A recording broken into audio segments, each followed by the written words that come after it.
Hey class, and welcome to this week's lesson, Lesson 6. We've got some great stuff coming for you this week. We're going to be working on interpersonal skills, writing emails, and unit conversions. As I jump into this video, I did want to give you a little bit of feedback as I graded your LinkedIn accounts last week.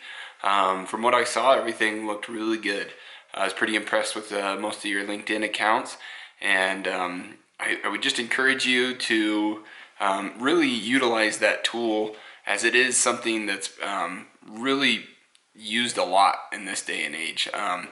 You can kind of build almost like a social presence on LinkedIn, right? You can find connections with people that are in industry that you're either in or you're hoping to get in, and and you can actually build some decent connections there. I've used it a lot to reach out to random people that I don't know, and a lot of times I get responses. Sometimes it's inquiries about maybe a job, but a lot of times it's actually about I'm looking for some help on something, right? And there's maybe a business that knows a lot about a certain subject, so I'll find somebody that works there, and I'll just say, hey, I see you sell this type of equipment or something like that for the manufacturing plant, and I was wondering if you could tell me some more, or kind of lead me in the right direction. So it's a really good tool to use. I highly encourage you to keep using it.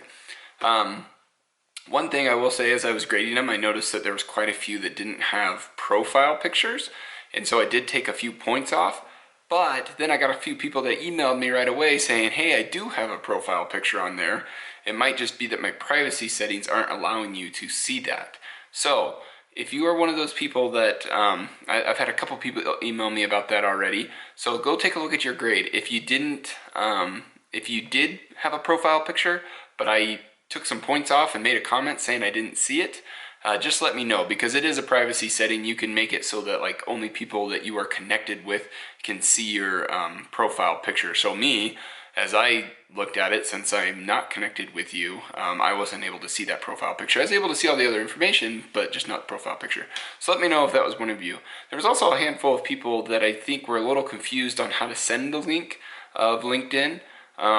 Because the link that you uploaded was just like a link to the normal LinkedIn page. It wasn't specifically to your profile. On those, if you are in that boat, please just email me and send me your LinkedIn profile. So what you do is you go to your profile and then you just copy that URL that's at the top there. Make sure though that you are on your profile page, not like on your news feed or something like that, like on your profile page. Yeah, so overall, great job there. Now let's talk a little bit about this week. As I mentioned, we're going to be jumping into interpersonal skills. That's going to be part of our professional development this week, communication and interpersonal skills. I really enjoy this lesson. I looked through the material. It was very engaging and such a great tool to make sure that you're really practicing. The reason being is because in any job you have, I've mentioned this before, you will have to work with other people. I think there's very few people that don't have to talk with other people for a job, right? I mean, even if you own your own business, and you have a woodworking shop and that's what you do, and it's you're the sole employee there, still you're gonna have customers.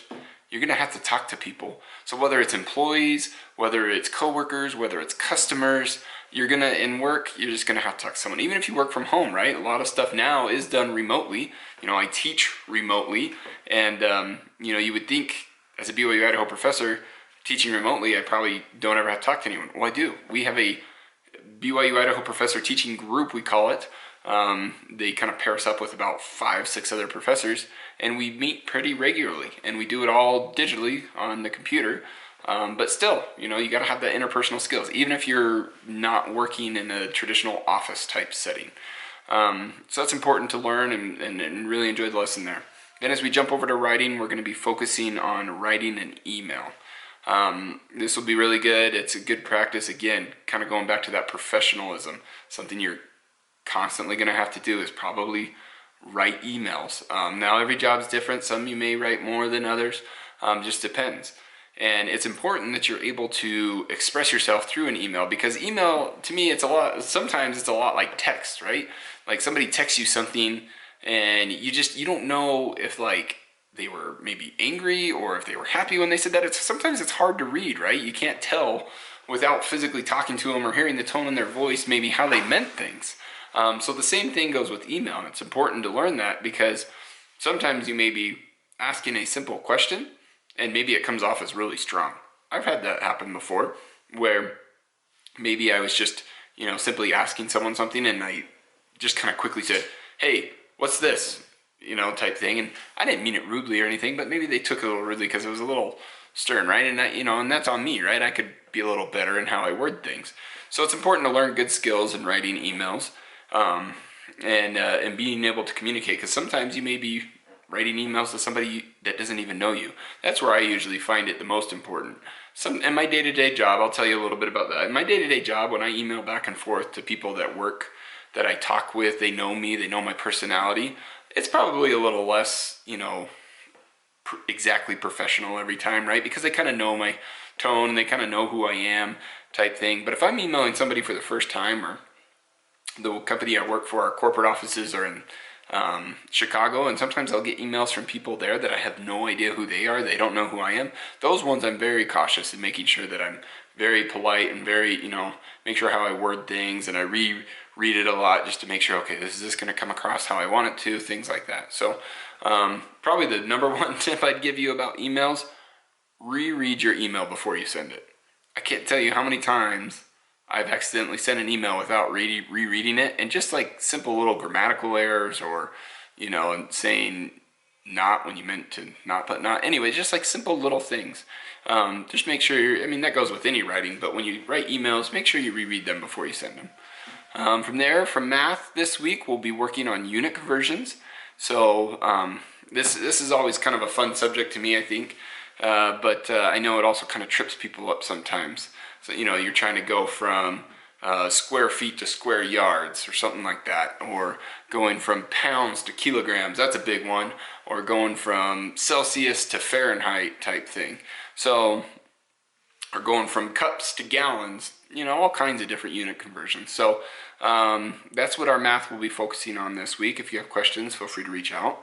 And then just kind of a little foreshadowing, heads up, in Lesson 7, we will start our group projects. So nothing to get too excited about right now, just focus on this week. But just to make you aware, come midweek, you actually will be able to see who is in your group.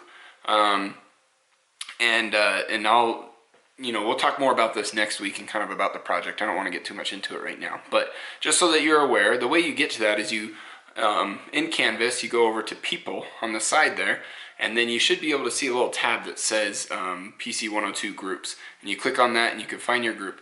And then what it's going to be like a page. It's going to take you to a page that's it almost looks like a new class type thing, but it's just for your group. And it's somewhere where like you can post like announcements or have a discussion board. You can upload documents as you work on your project, all that good stuff. Don't get too overwhelmed with it. I just wanted to let you know that is coming.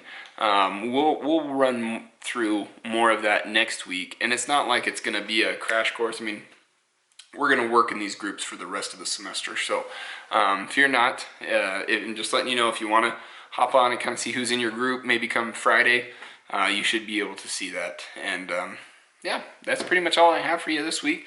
I hope everything's going good and you guys are having a good time. Let me know if you need anything. Bye.